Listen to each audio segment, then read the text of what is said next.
You're listening to Resonating with Emmet O'Malley.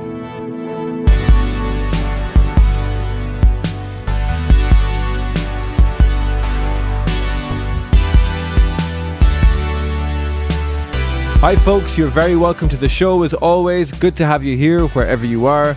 If you're enjoying this podcast, please give us a rating and a review on Apple Podcasts. And please subscribe to the show on Spotify, Apple Podcasts, YouTube, Stitcher, or wherever you listen.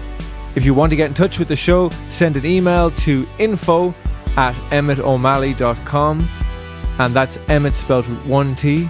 And you can follow me also on Instagram, Facebook, and YouTube, all at Emmet O'Malley Music. But the very best way to support this podcast is to sign up on patreon.com/Emmet O'Malley. Patrons receive exclusive monthly music and videos, as well as a weekly podcast, Private Pod, which is a bit of an experimental work in progress at the moment, but it's good fun. And if you like this show, well, sign up on Patreon and get that one as well. And it will be great to have you there. The wonderful Charlie Craggs is on the show today. Charlie is an acclaimed author, speaker, entrepreneur, activist, and fearless campaigner for trans rights and for the trans community.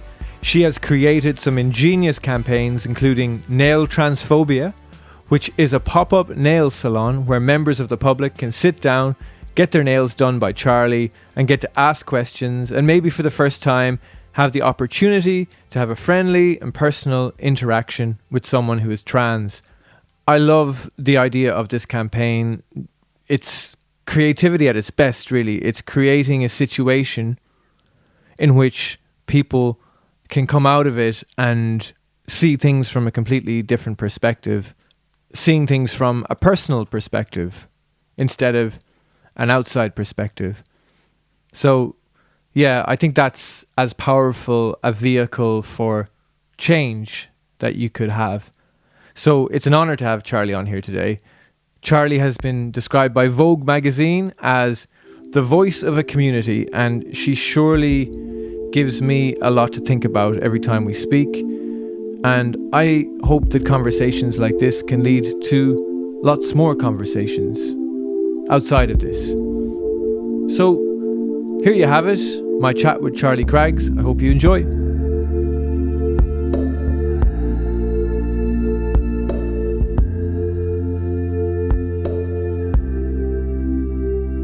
I've thrown myself into work, but like all my normal work stopped when lockdown started, like literally a year ago to like this week, isn't it? It's like a year.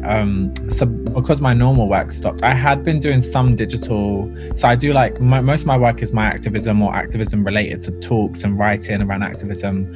But I also always had on the side like influencer stuff. So I've got a bit of a following. So I'm lucky that I can kind of do like ads, and I work with brands and do collabs.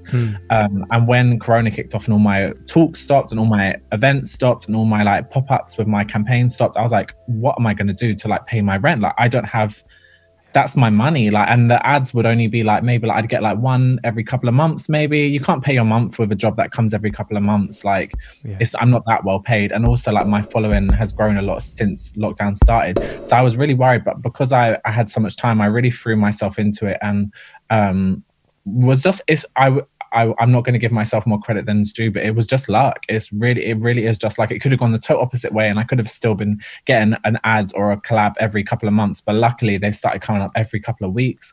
Now it's pretty much every week. And then because it was going really well, I got management who bring in more. So like, I've just been really lucky, and that's what it is. It is literally is just luck. I'm not going to act like it's because I work harder or I'm more talented. It's not. It literally is just by the grace of God. I feel so lucky to have fallen on my feet during this. That's beautiful. That's beautiful. It's so lucky. Yeah, that's awesome. But you have been like working at it for quite a while as well. You know, like even since I've known you, which is probably like about 4 years, 4 years, something like that.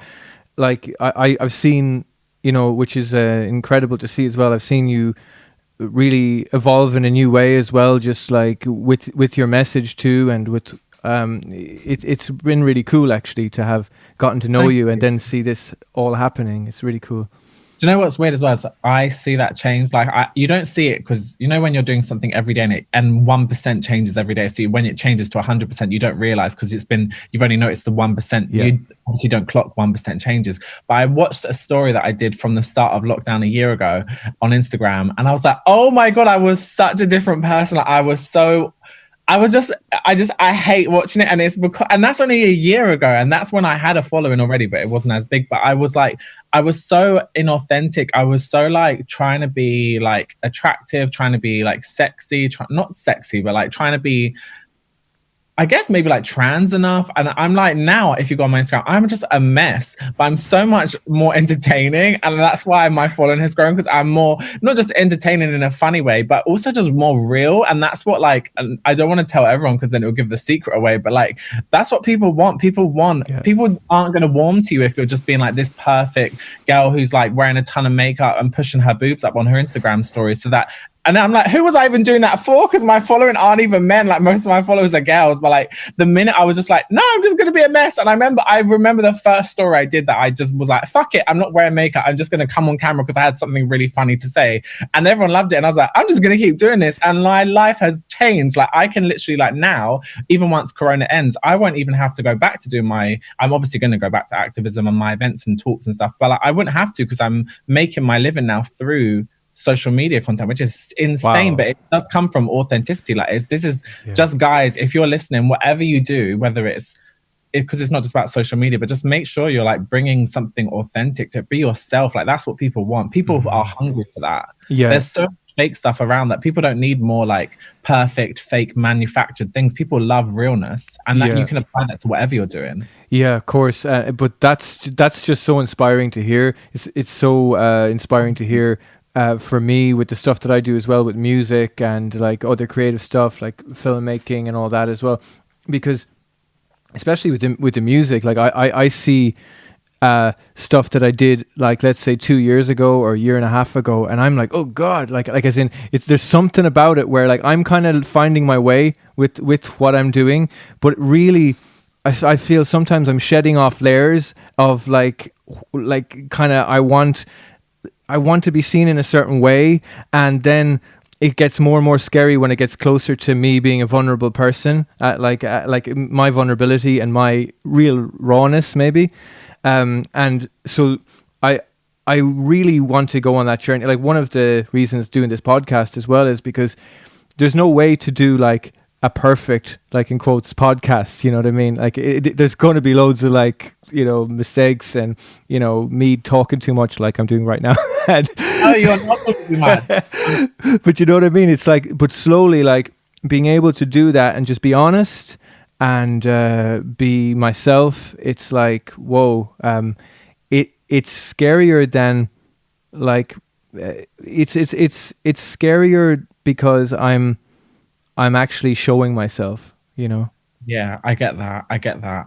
But then at the same time, I find it so much less scary because it's real. Whereas what I was doing before and what I guess you're doing or what we're all doing is like, it takes so much more work to put up a front. Like when you're real, things just flow. Things you don't have to push. You don't have to try. You don't even have to try. If you're just being what you're meant to be, the universe just works in your favor. It's like pushing against the stream or the current, the tide, whatever. I don't know what the saying is, but you know, like if you go with the flow, it just goes so much easier. Like if you're in the river, if you're trying to go the other way in the river, you're gonna be fighting and pushing and like, it's just, that's my best advice I could give anyone is just to like, that's what I've learned this last year is just to like try and be as authentic as you can and try and like find what makes at your core makes you like you makes you and makes you different to everyone else what they're doing. And that's it, that you'll find that in your messiness and in your realness and in your rawness. You're not going to find that in trying to be what someone else already is, because people, why would they need that if they've already got that person or 10 100 other that's a bad number, like 10 million other people doing it, like you know just find what's different. Do you feel like less pressure and kind of, let's say, because I was thinking about this earlier, like there must be, with the activism that you've done and that you continue to do, there must be some level of pressure and feeling of responsibility. But like I guess it's a responsibility that's a great responsibility, but do you ever feel what, like, now at the moment in this kind of more, let's say, messy, authentic kind of state, do you feel less or more pressure around that? I don't feel, maybe this is the wrong answer, and I don't give a shit. I don't care. I don't know if I'm allowed to swear, but like I don't feel, I mean, don't get me wrong. I understand that naturally, if you're from a community that you're underrepresented, even if you don't choose to be a representative, you're a representative because there are so few of you. So I do understand that, but I never feel a sense of like worry about being that representative, because I'm just like, I am doing me. Whether, if you like that, great. If you don't like that, great. Like, whatever. I really don't care either way. Yeah. I'm not doing this for you.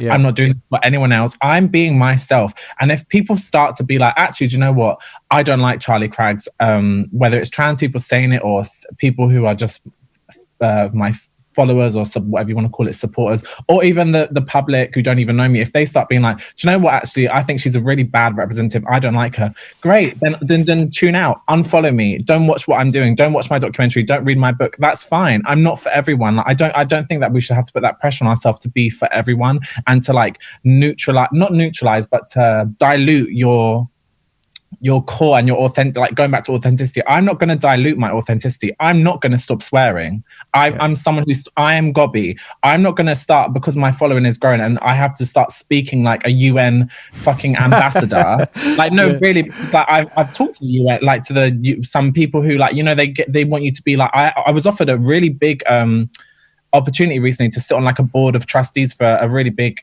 charity, and I was like, no, I'm probably not right for the job, because I'm going to call Boris Johnson a cunt every chance I can get. I'm not going to stop calling him a cunt. And and they were like, oh, well, maybe they kind of implied like maybe in a few years, once you've matured a bit and grown up. And I'm like, I'm still going to be calling Boris Johnson a cunt when I'm 60. Like, this is me. And I'm not going to ever feel that I have to dilute who I am, how I talk, how I act for anyone. And if you don't like that, that's fine. But then just, even if I lost 90% of my followers tomorrow, that's fine. If it's not for you, it's not for you. And I'm doing me. And if you like that, come sit at the party. If you don't, go to a different party. That's awesome.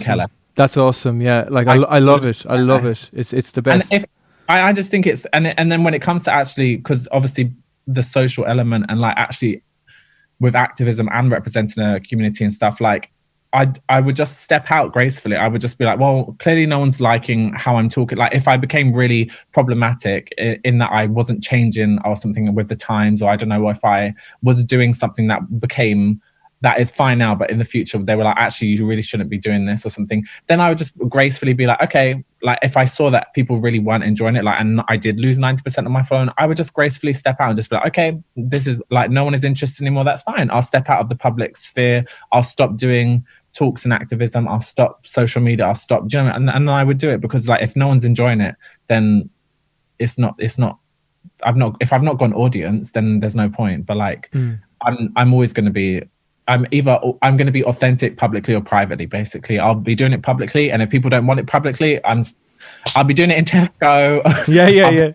I'll be telling everyone in the Tesco Boris Johnson's a cunt if I don't get to do it online. So fantastic. You know what I mean? Yeah, no, I totally get you. I love it, and also it's that's a really, really inspiring thing to hear. I hope there's like I hope there is, or in the future there will be some like younger people listening to this too as well, because just there's something about kind of naturally, like, I found myself like with something like social media, because for example, you're obviously doing so well on social media, but you're totally being yourself, like, as in, it's not like I feel like there can be a tendency for me to like how am I going to get the validation, or how am I going, like, suddenly it becomes this offshoot of my insecurity or something like that, but just to just be, and like, that's really inspiring, because I'm sure there's so many people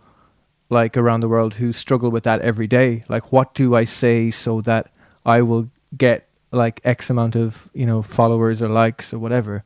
Yeah, that's that's valid as well. And don't get me wrong, I have those feelings, but I guess maybe to a lesser extent because of things I've been through. I think your experiences in actual life, aside from things like social media, do impact how you approach things in life, like social media. And I think just the fact that when you like when I transitioned and just the amount of abuse I was getting just on a daily basis, you just learn. And even before that, even as a child, like when I was in school and stuff, like I've never been liked, so I just never had this I've never had this need to be liked. I think it's maybe harder for people who have always kind of fit in, maybe, and then they kind of, I don't know, maybe they're just, I think because I've never had that. I think, I essentially just think because I've never had that, I don't need it. So I think it's valid that if you've always had something, it's hard to not have it anymore. And it's hard to not worry about what people think. If in school you were maybe not the loser like I was, and you were just maybe even like in the middle, like normal, or you were really popular, and then to like try and like just, it's like unlearning, you know what I mean? Like it's unprogramming yourself to not need that validation that you always had, I guess. Yes. And going back to when you were growing up and when you were in school and all that, so you grew up in West London. You're from a working class Irish family. You when you were a child, let's say like in primary school and that, were you aware that about being transgender, or what? How did that manifest at that age when you were quite young? It manifested definitely, but I didn't have a word for it. Like I didn't know I was transgender because obviously I didn't have that word in my vocabulary, and even the adults around me didn't have that in their vocabulary. It just wasn't part of our cultural conversation back then, was it? Like even until maybe like 5-6 years ago, it wasn't part of the cultural conversation. Like people misunderstood what's different between like a effeminate gay man and a trans woman, or a drag queen and a trans woman. Like people just didn't understand. I didn't know that being trans was even a thing until I saw my first, I think I was probably about like 10 or 11 when I saw Nadia on Big Brother, who was a trans woman from one Big Brother. And but I didn't know you could be trans until I saw, because how can you be what you can't see? Like how can you be something you just don't know exists, because it's just not talked about? And so I was saying I was a girl from about the age of 4, and I was like acting very gender non-conforming. So like for example, you mentioned primary school. Like in primary school, all my friends were girls. I didn't have any friends. Even now, all my friends are girls, really. And then I'd like dress up in girl clothes, like you know, in the dress up time. I'd play with the girls' toys. I think as well, like I think the reason a lot of us realize at that age and start saying, oh, I wish I was a girl, or I'm a girl, like, and start expressing, like, I was basically saying I was trans, but no one understood what trans, or no one had people just assumed that meant I was gay back then, but like, because no one had the kind of understanding of what trans was. But like looking back, I think at that age, because all my trans friends were about the same age of like 4, when they kind of look back, and that's when they were expressing. Like I remember going to bed and praying. Like, I'm Catholic, and going to bed and praying that I'd wake up a girl, and I'm like, that's so insane that like, and I think it's because at that age is when you start becoming like more policed for your gender. So like in school, you have to, like I went to a uniform school, so you'd have to wear boys uniform or girls uniform, and I wanted to wear the skirt. Like I liked wearing skirts, and like that's also when you'd have to use the boys' toilets or the girls' toilets in school. That's also when other kids would police you and say, that's a girl's toy, you're a boy, why are you playing? So like at home I never had that. So then when you like in school, that you start being policed, and you're like, or even teachers, I would have teachers say things, I can't remember from primary school, but definitely from secondary school, having like PE teachers like calling me like really homophobic words, and like making, or I'd see them laughing at me in PE and stuff. And it's like you become more policed for in those kind of environments, that maybe in the safe space of your home, or in your kind of friendship groups, in where you're like on my estate where I live, like I was never policed in that way by my friends, but then in school you are. So I think that's why a lot of us realize that about 4. But then having said that, that kind of goes back to my point in the last chat we were having about never needing other people's approval or to be liked by other people, because as young as 4, like I was being told, you're a boy, you can't play with this, you're a girl, you can't play with this, that if you're being taught that from 4, you do not give a shit. Like I literally, when I say I don't give a shit, Emmet, I mean I don't give a shit. I mean literally, you know, a lot of people are like, I don't care, and they really care. You can hear in their heart that they're really upset, and they're like, I don't care what you think, and they really care. I do not care. Like I literally could not care less. I couldn't give 1% shit, like not even 1%, Emmet. I'm like -1 at this point. Like I just don't give a shit, and it's because I've just always been hated. I've always, not by everyone, but it's gradually got higher and higher the amount of people who hate me. But even as a child, like I remember being called like a girl in a mean way when I was like 7, like fag, batty boy, chichi man, all these like when I was so young. I've been brought up with this, with so much hate that now I just don't feel it's normal. I don't feel that I'm not even really affected by the amount of hate I get. I think if anyone who never mind growing up being liked, but if anyone even just neutral received the amount of hate trans people face in their just everyday life, like you're just going to work and you get attacked on the tube, or you know, people laughing at you, people commenting at you, people taking your photo, people would not be able to cope with the amount of, like, we're in training our whole life for transition. Essentially, I feel like I've been in training because this is the hardest walk. Like it's so hard. Like the only thing harder would being like a black trans person, but like being a trans woman is really, really hard. The amount of shit you get, especially at the start of your transition, when you look rough and you don't blend in and stuff, you're just like a joke out in public, and people are just, you're the punching bag and the punching line. Yeah, like that's it. It's kind of why it's like so powerful to me, the work that you've done. Like, for example, nail transphobia, like for example, what I'm talking about is educating people, like, you know, in the human way, like nail transphobia, like basically sitting with members of the public, holding their hands, which is like, because you're doing their nails, a really intimate thing to hold someone's hand. And I'm speaking in like the human way, like what a connection, the closeness, look in someone's eyes, and they're free to ask you whatever they want. Because a lot of people, there's something about ignorance and lack of education on subjects, and that's why maybe now, because the work of yourself and others, like a young kid in school will be in a different it's a different playing field now when it comes to identity, isn't it? I guess, yeah. I definitely don't think I'm to play in that. I wish I was, but like I guess we all play a little bit. Sure. But yeah, like I think it's just yeah, I don't know. I guess just to explain for anyone who's listening who doesn't know what nail transphobia is, I basically travel around the country with a pop-up nail salon and offer the public free manicures for the chance to have a chat with a trans person. So while people are kind of sitting down and getting their nails done, they can ask me whatever they want, like Emmet said. Or we can just have a chat. But the point is that you're getting to meet a trans person, because most people haven't met a trans person, and that's where the misconceptions come from, and that's where the transphobia comes from, like from the misconceptions. Because if you met a trans person, all the misconceptions that you've been taught from the media, from religion, from your parents, from your peers, go out the window. Like in the same way, like if you sat down with someone from a community that you've not met from a different minority group, you would realize that a lot of the things you've been taught about them aren't true. And that, again, like the human thing, like you're saying, it's just about feeling the humanity. And like, how can you not feel someone's humanity when you're holding their hand? But also, like, I'm holding their hand like through the experience of the like kind of the talk around transness. Like I'm guiding them through it, like in a really friendly way. Like I won't tell you off if you ask the wrong question. I'll tell you if you ask the wrong question, but in a nice way, because I'm not just gonna like answer every question, because if you ask the wrong question, I'll tell you, but like in a friendly way. I'll be like, oh babes, we don't ask that. And then rather than like answering it, and then they go away and ask every other trans person that offensive question, if they ask me it, then I'll tell them in a nice way that you don't ask it. They won't go and ask that wrong question again, because that's it's not necessarily transphobia, but it's a microaggression. Do you know what I mean? Like there's certain things you just don't ask people from certain communities, and like there'll be questions you don't ask trans people and stuff. But it's a safe space for just education and empowerment and allyship, I guess. Yes.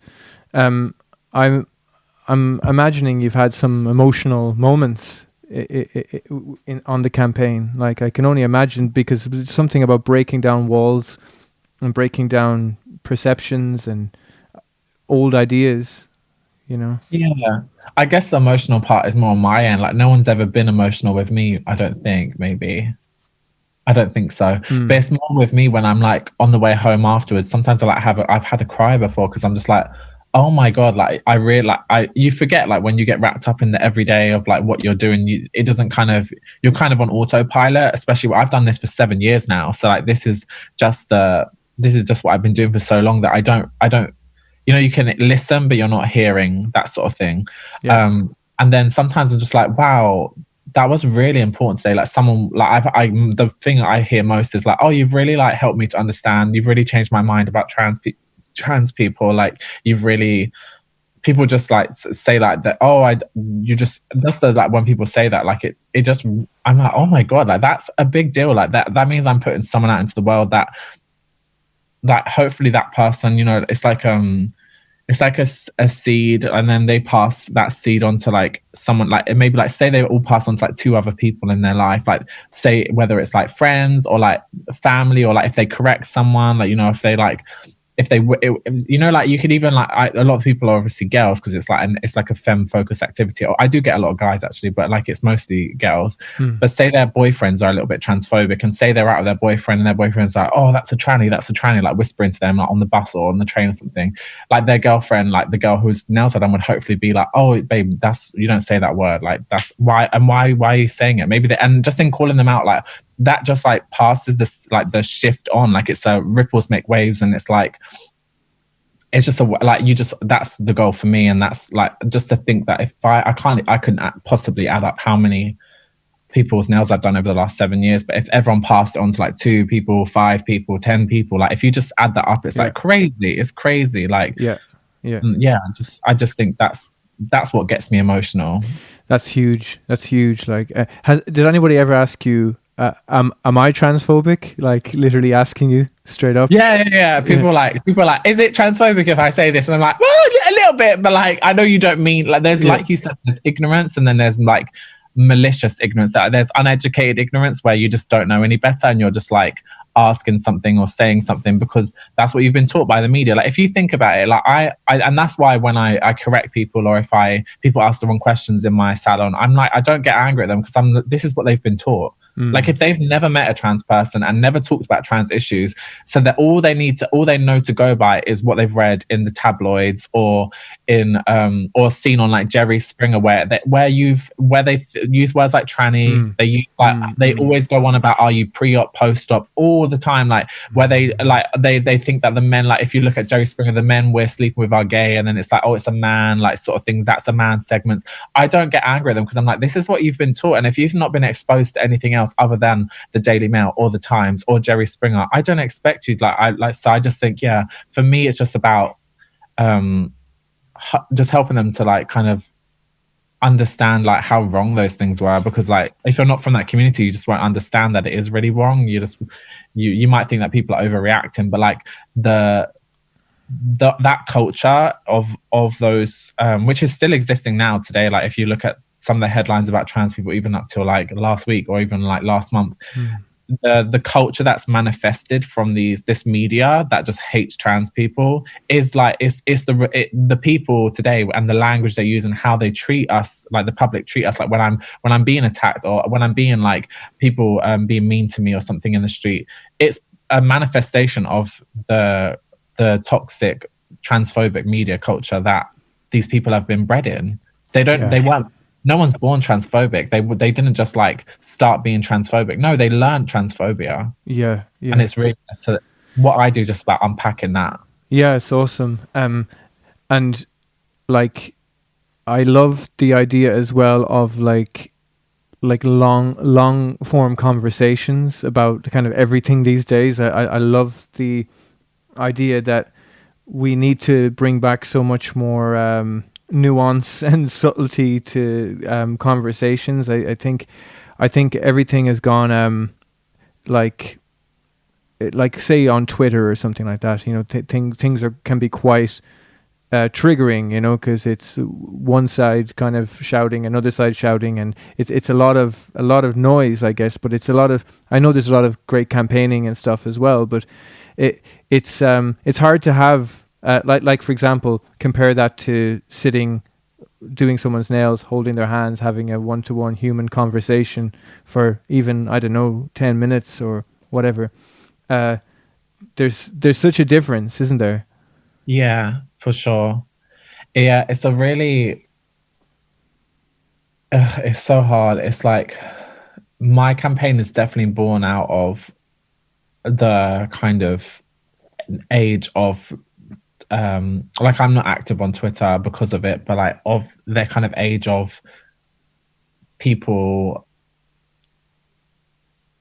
pushing, I don't know how to say, people, just the amount of like just it's so hard to say, like just the online abuse and the online, when I say abuse, I even mean just like articles or posts or like memes or anything. I can't even think. It's not just, when I say abuse, I don't mean just like people shouting you're a tranny. I mean like it's like violent in a way that, because it breeds actual violence. Like when you see like articles from these tabloids, or when you see like influential people on Twitter who have millions of followers and no names sharing transphobic things that are gonna manifest into actual violence, those things in themselves are violent. And my campaign is definitely born out of that kind of culture where like there's just so much, like you said, like just like talk online. And it's like, I think people who aren't engaged in the issue in the same way that like I guess like people maybe like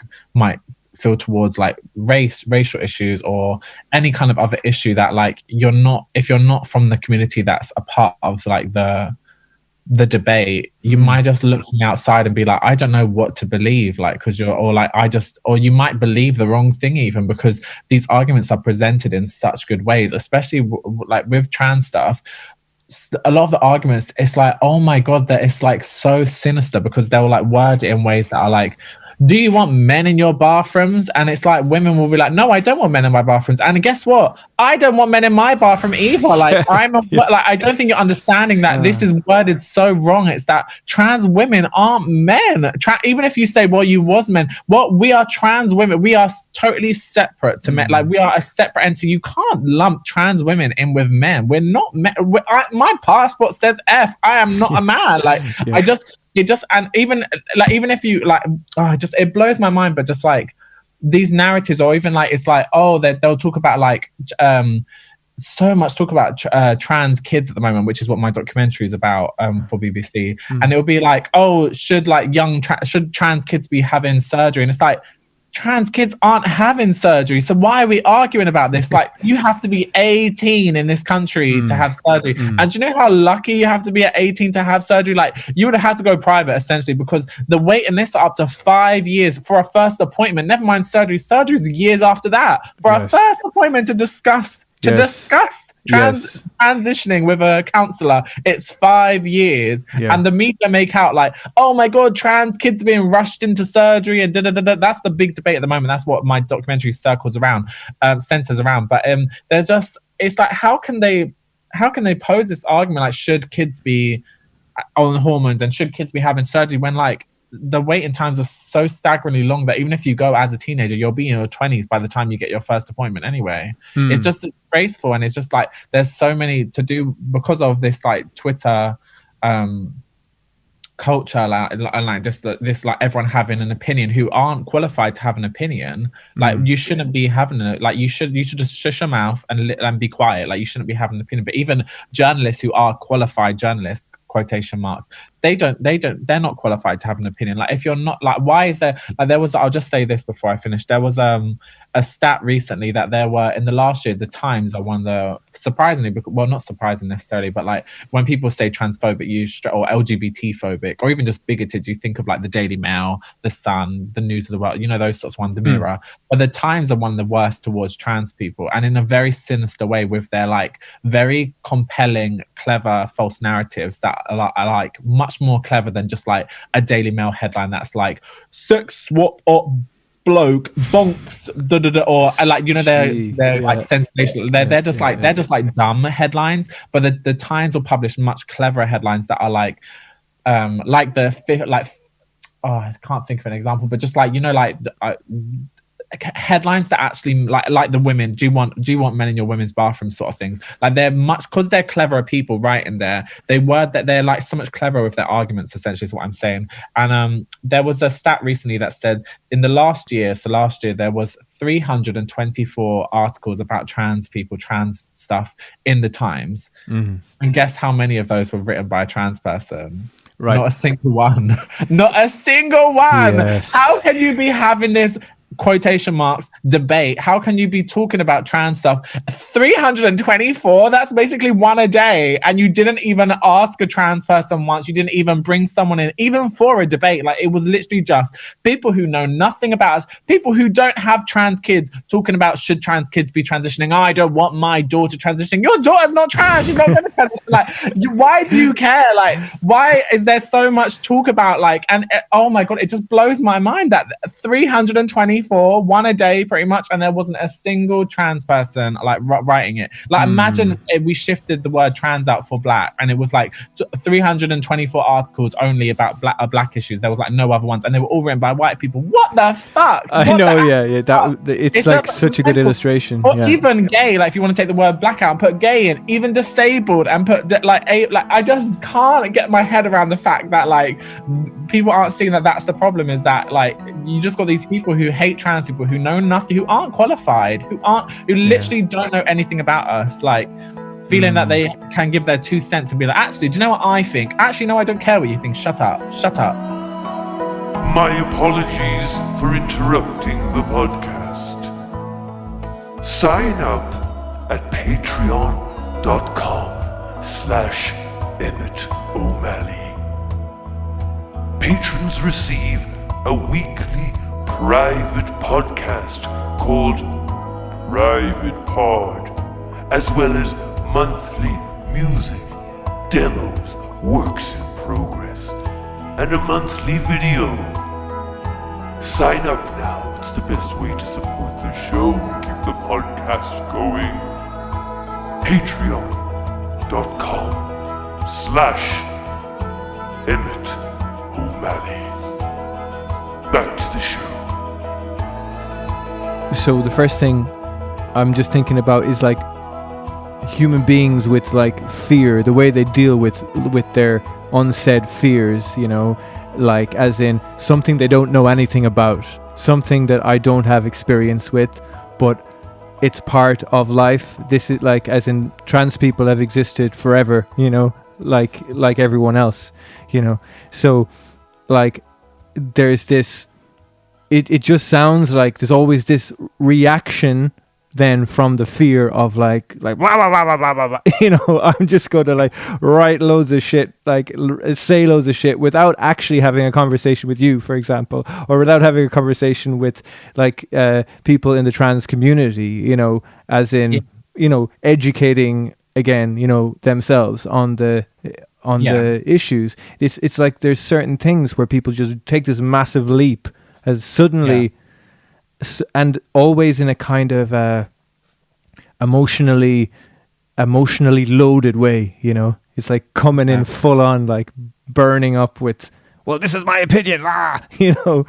It's like, it's kind of insane. It's not even kind of insane, it's just like pure insanity. And it's just so sad because like your theoretical, like, oh, I'm scared of trans people, or I'm angry at trans people because they could do this. Like, if we let men in women's bathrooms, they're gonna bloody do this. And it's like, okay, so what is this based off? Because plot twist, trans women have been using the bathroom with women since forever.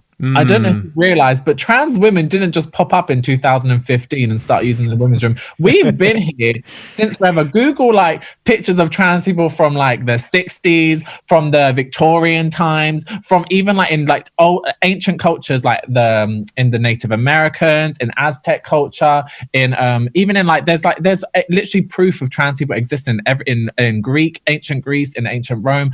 We have existed forever, and we've always been using the women's toilets to view. And now all of a sudden in 2017 it kind of kicked off because there was basically there was a push for the a reformation. Is that the word? Reformation, reform. Like, I sound so stupid. But basically, there was a proposed, like, should we reform the Gender Recognition Act, right, where it would give trans people more rights, like they do in Ireland, for example. We're both Irish, hey. But in other parts of the world, where, like, and it's not done any. It's just made it easier just to get, like, your passport changed, for example. But after that, all of a sudden, there was a kickoff of, like, should trans women be allowed in women's bathrooms? And it's like, where's this fear coming from? Because we've done nothing. There's no cases of us. Like, please show me a case where a trans woman has got into a women's bathroom here and done something dodgy. No, they haven't. So it's like your theoretical opinion that you've put out on Twitter that is going to get loads of other people hyped up thinking that men are using the women's bathrooms, which they're not, because we're trans women, is now going to have real life effect on actual trans women like me I don't even use the women's bathroom because I'm so nervous. Obviously don't use the men's. I just don't go when I'm out, which is sad. I should have a right to go and use a toilet when I'm out. All I want to do is fucking wee. Like, that's literally all I want to do. And I'm too scared because I'm like, I'm made to be out to be the one who's like the dangerous person in that toilet, but I'm the one who goes in feeling scared. Like, I'm the one who is in that toilet thinking, is someone going to clock me and start screaming and shouting? It's going to attack me maybe. Can I I hit them back if they hit me? Is it going to be like, oh, a man hit a woman? Like, there's no winning. Like, I'm just not going to use it. And it's bullshit that I should have to feel that way. It makes me so fucking angry. And it's like, it's just the same with all the arguments. It's like about, like, even the ones with trans kids, even the ones, like, all the arguments around trans people is just rooted in, like, theoretical, like, this could happen if we do this. And it's like, well, guess what?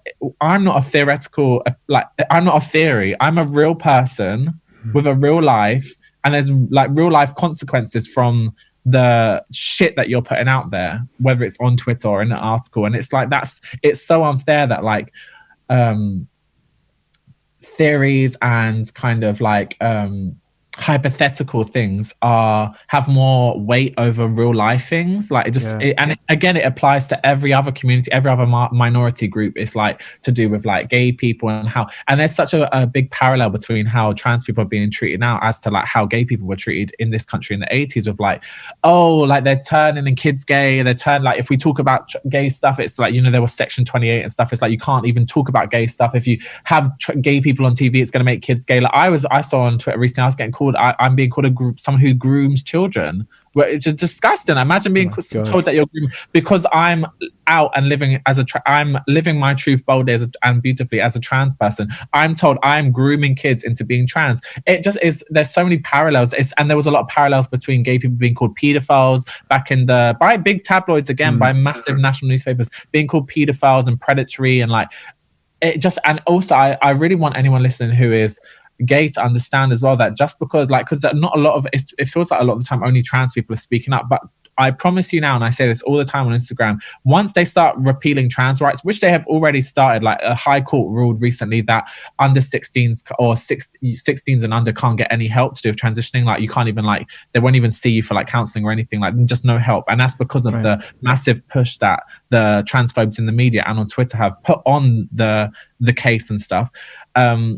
They will start taking gay rights back. I promise you now. Like, look at other countries who have been doing it. Like, Holland done it recently, where there's a lot of anti-trans stuff there, like the trans bathroom stuff. And now because they've got their foot in the door with, like, anti-LGBT, like, repealing legislation, they've started making it. They're trying to make it illegal for gay people to adopt. You know, like, this. It is not, and it makes me, like, so angry that more gay people aren't speaking up, or bi people or lesbians or whatever, because you are next. I promise you now. Once the bigots realize that they can fearmonger people into taking our rights away as trans people, because we're the smallest community out of the LGBT, out of the whole world, really. We're 1% of the population. Once they realize they can start ripping back our rights by, like, scaring the public into thinking they should, they will start coming for gay marriage, gay adoption, other. Should gay men be allowed to use men's toilets? Are they not going to be perving on guys? Like, because when you think about the reason that trans women aren't supposed to be allowed in women's bathrooms, it's because we're, like, I'm not even into women, but it's like we're apparently going to be, like, raping women and looking at women and stuff. So why are lesbians allowed in? Why are gay men allowed in men's toilets? Like, I just don't. And they will come for you next. So this is my warning on Emmet's podcast.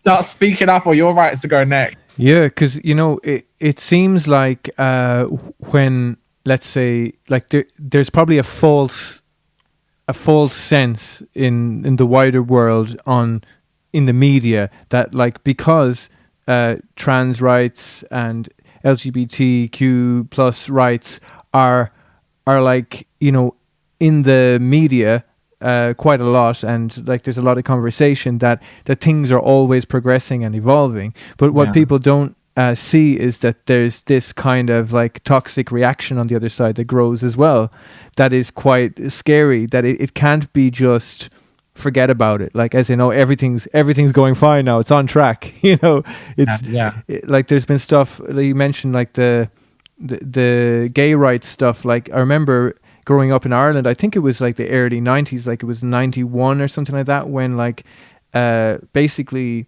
when it became legalized to be gay basically in Ireland, as in like, but I mean basically sex became legal, which is kind of like really not long ago.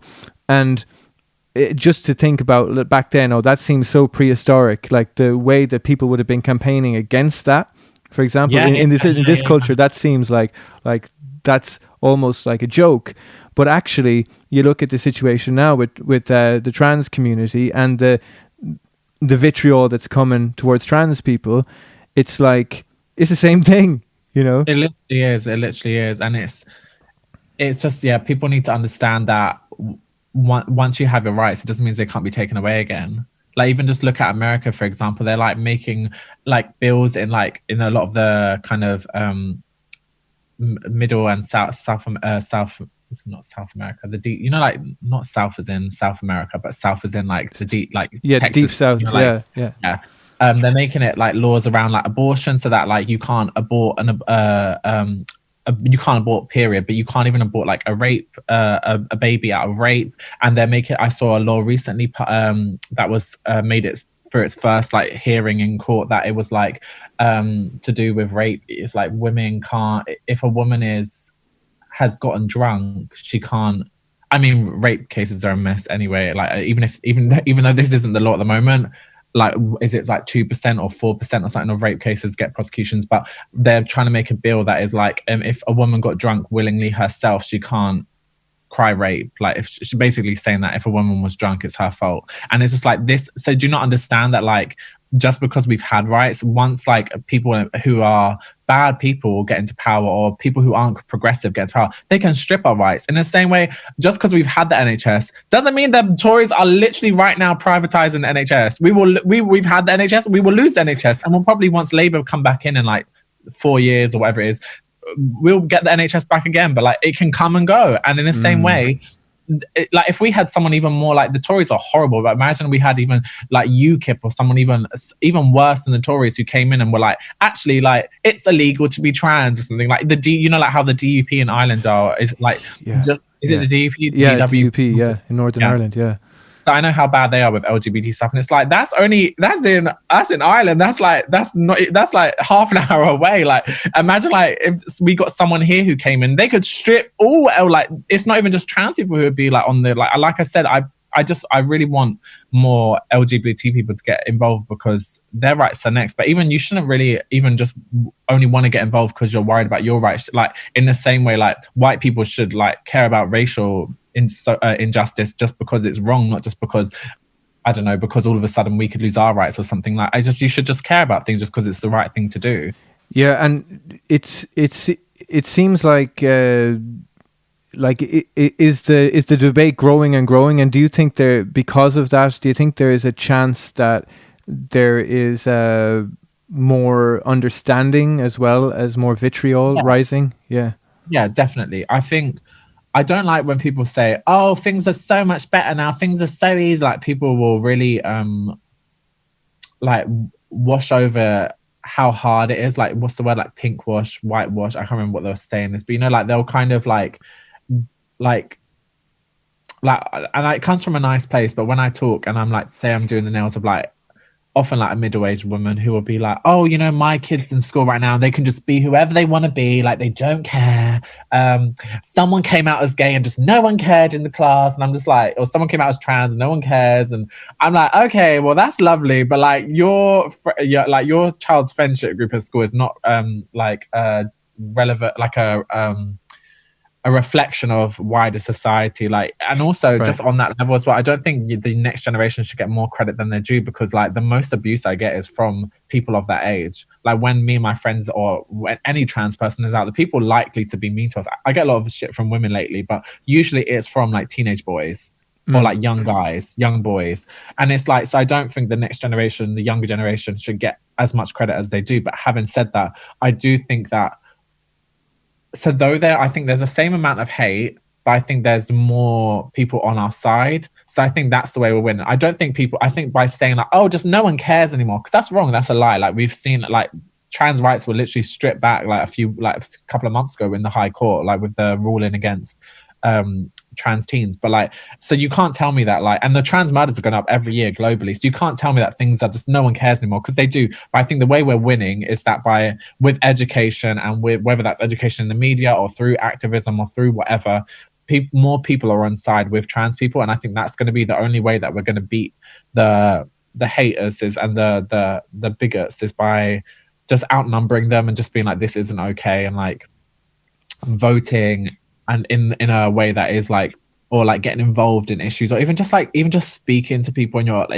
life. Like even it's not even a case of like speaking to your MP. Like, I mean, that's great if you can do that when there's an issue that's kind of getting a lot of press. But like, even if it's just a case of speaking to like your friends, your family, and just like making sure that they're all like on the right side of history, and just like if they say something wrong, say something. Like if I've got family and if they say like something that I feel like, actually, do you know what, that's not cool, like in terms of like race or something, I would always be like, okay, I'm not going to let that slip, we need to talk about this. And in the same way, I'd hope that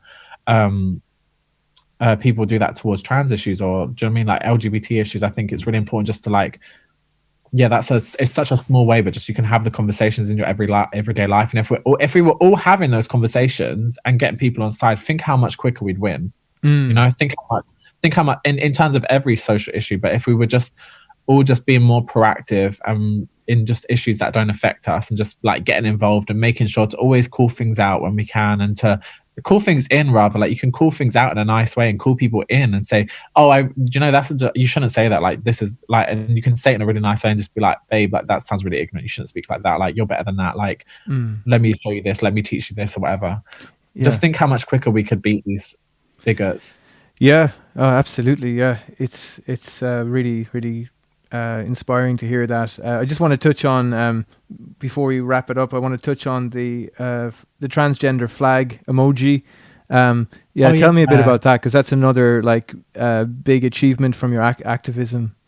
I mean, it's definitely like, it's not just me that won, so I can't take full credit, but like it's basically I don't know how to say. So basically, it's kind of a long fought battle. So it's only just been won, which is really exciting. So like I think it's a couple of months ago now, a few months ago, we got the transgender emoji, the transgender flag emoji. And before that, so I ran a campaign called Claws Out for Trans, where it was basically, there's not until recently, there wasn't a trans flag or a trans emoji. And I was just like, they're putting new emojis like every year. And so basically I clocked that other people were fighting for this emoji. I've got a friend called T who works at, she's a big, how do you say, a big dog at Google, like right. She's got, I don't know the name of her job, she's like a creative director or something. She's like really IT if you're listening, but she's amazing. So I saw like people like her and like other people over the years having done like campaigns, like kind of like where you submit like a proposal for like the trans flag emoji, because like there's emojis for literally everything now. And I thought it was transphobic, not that there wasn't a trans flag emoji. I couldn't care less if there's a trans flag emoji or not, but what I thought was transphobic is that they were seeing our proposals every year, which take a lot of time. So you need to get a lawyer to usually, like they are really, they're like legal documents, and you got to provide proof and do like, it's a really, really big document. And to see that they were seeing our proposals every year and ignoring them and like putting on like a new like emojis that no one wanted, like spending time making things that literally no one asked for, but not giving a massive community like a symbol for our community. Like there's a the pride flag, but it kind of gets, people think of it as the gay flag. And then like there's like emojis for everything. So they were like putting on, like the year that I remember I started my campaign, they put on like a toboggan, a soup can, like things. I'm like, who asked for a soup can? An abacus? Who is going to use an abacus? I don't even know. I genuinely don't even know. Oh, fuck off, Emmet. I was like, this is stupid. And they put on a lobster that year as well. And lobsters are kind of cute. So I wasn't that mad about it. But I thought, you know what? Let's hijack the lobster, because lobsters are I can't remember that. Gynandromorphic. I wish I could help you with that one, but I'm lost as well. Yeah. Well, basically, lobsters, I'm pretty sure the word is gynandromorphic. They can basically they're a bit trans, so they can have both male and female characteristics as one, like in themselves, kind of like intersex almost. And so I was like, let's hijack the lobster and make that our trans emoji, because it's kind of trans, until they actually give us an actual trans emoji. And like with my campaign added to the things that people like T were doing, and other people around the world, we got our emoji finally, which was really, really exciting. And it's like a small win, because if you think about it, like a lot of, like I mentioned earlier, like trans people make up like 1% of the population. So most people haven't met a trans person, but that includes trans people. Like most trans people I know, I didn't meet a trans person until like 2 years into my transition. So if you like, a lot of us connect over social media, over YouTube, over Instagram and stuff. So if you could like have a lot of us use things like emojis and hashtags and stuff to connect and to like, I just think that's really important. And just it's like, it sounds silly, but if you're a lot of people who would think it worse silly would be people who have always been represented and who have never felt left out or never felt like overseen by big companies who are just like, don't think that they're worth, that they think an abacus or a soup can is worth more than their community. Do you know what I'm saying? So yeah, it's like, that's like a little nice win that just reminds me that like, just to keep going sort of thing. That was really a really nice win. That's awesome. That's amazing. Yeah, well, congratulations. And it was just last year it came through, isn't it? After about 5 years or something. Yeah, incredible. Yeah. And it was like the most, I think it was like the most requested emoji for 2 years or something. So it was like big. It wasn't just like they were ignoring us. It wasn't just, that's my problem. Like I said, I couldn't care less about emojis, but like I care about Unicode, who are made up of like Facebook and Instagram, Google, all these places ignoring us. I was like, that is what I've got a problem with. You will listen if this is the most requested. Why wouldn't you give it? Why would you be so tight and mean and be like, no, we're going to make an abacus instead? Like, do you know what I mean? Like, Jesus Christ. Yeah. So, any plans coming up in the next while? What are you up to? Are you working on anything? Because I forgot to mention as well, because sorry, I don't mean to interrupt you, but I forgot to mention that, you know, with all your work, you started off as an artist as well, you know. Kind of. Yeah, so I was actually going to ask you about that too. Have you been curious about exploring some art that you haven't explored for a while?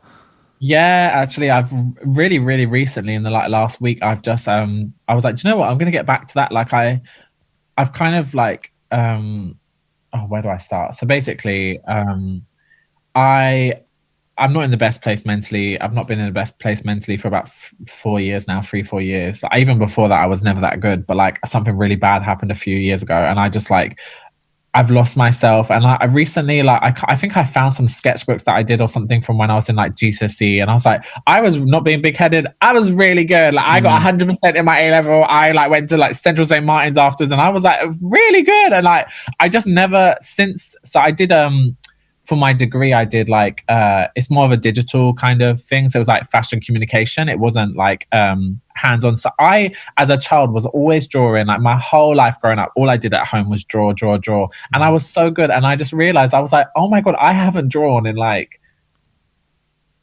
I wish I could think of the number. It's probably like 10 years. It's so disgusting. It's like since A-level. And I'm like, that is so sad. Like that was like my life. And it made me so happy. And it was like, and I just thought, especially now with like feeling so sad for the last few years, I was like, I want to get back to drawing. I hope that might bring me back some happiness, you know, like how it used to, like drawing used to just like calm me down, make me feel like, it would just make me feel happy. Like I got so much joy out of drawing in the way that I know, like anyone who's creative, or whether it's music or art or whatever, or acting or dancing, you'll know it just brings you joy. And I'm like, I've lost my joy a lot in my life, and I was like, I really want to bring back some joy. So I've decided, I'm like, and I went out and I bought a sketchbook. I still haven't used it, but I bought a sketchbook, and I'm like, I'm gonna start drawing and stuff. And I even incorporated like basically like little postcards that I'm gonna design as like with my slogan, because I have a lot of like slogans, but I'm gonna start doing those for my Patreons, like because I have a Patreon that like you can subscribe to, where you basically get like rewards, and one of my tiers will be like, you get like set every month, I'll send you a postcard that I've like drawn like and put, because I have like a lot of like one-liners I say on Instagram that people like and stuff. So yeah, like I just like trying to get back to like what makes me happy, and I think that's really important for all of us, like just in case there's something that if you're listening that you used to make you so happy, whether it was as a child or just like recently, and you've just not done it for a while, especially in this like lockdown, and in like if you feel like you've lost your way a bit and lost yourself, just try and get back to like what used to make you happy, and it might bring you a bit of joy. Yeah, that's great advice. I took up a little bit of that advice myself over the lockdown too. One of the things I used to do when I was a kid, I used to do like magic, you know, like card magic and stuff. Yeah, it was really cringe, you know. I'm saying this publicly now, but like I got this really old book, you know, like some really good kind of, you know, sleight of hand and stuff, and like, oh my god, it's actually amazing. Just to no pun intended, it's actually not amazing because I'm still shit, but like just that I can just sit there like and just like, you know, mess around with that and work on that, it does tap into that sense of, you know, childish kind of excitement, and oh my god, like your inner child, like you're making your, like, because we are all still our inner child, like even when we grow up, like the inner child is still in us. And like I always remind myself of that if I'm like, especially when I'm feeling down, I'm like, think of your inner child, like, because I'll just like stay in bed and stagnate, or like I can do bad things, even like I'll eat takeaways all the time, or I'll hook up and stuff, and I'm like, what are you doing to your inner child? Like, think of your inner child, like, and then when I think of my inner child, I'm like, bitch, I'm out of bed, I'm like, I'll have a shower and I'll brush my teeth, and I'm like, I'll cook my meal instead of ordering a million takeaways in a week, and I won't hook up and stuff. And I just feel, I'm like, do you know what, I feel so much better when you remind yourself that like of that inner child, and you who deserves love and happiness. I think that's really, really and like right now, having that space, just a little bit of space to play, essentially, really, isn't it? Just to to breathe, to relax, and not have this I guess the pressure of the pressure that I create myself, basically, really, because there's not a whole lot of other people put me under that pressure when I think about it, you know. There are sometimes, but I kind of I have a habit of twisting things into a pressurized way so that I'm, you know, up against it. I think we all do. I think even just like talking about drawing on you with like magic or music and stuff, it's important as well not to try and like think about, oh, I know I do this, but like, and I'm sure a lot of other people do, but think how you can make money from it.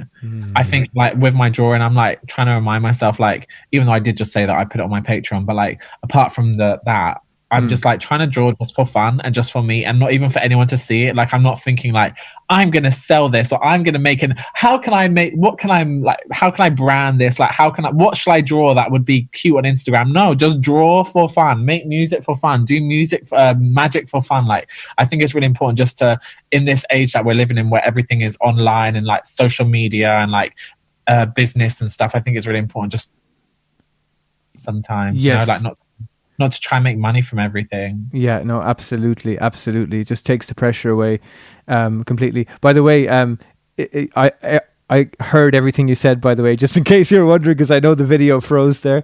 So yeah, my thing it didn't freeze, but mine said like your internet stable. Okay, no worries. Yeah, everything was cool. Anyway, don't worry. Thank God. Sorry. Yeah, all of a sudden I think my internet's getting a bit shit. Sorry. Don't worry. But I think we've come to the end of it anyway, and like, thank you so much for like doing this. It's really great to talk to you. It's my pleasure, Emmet. My pleasure, babe. I've really enjoyed it.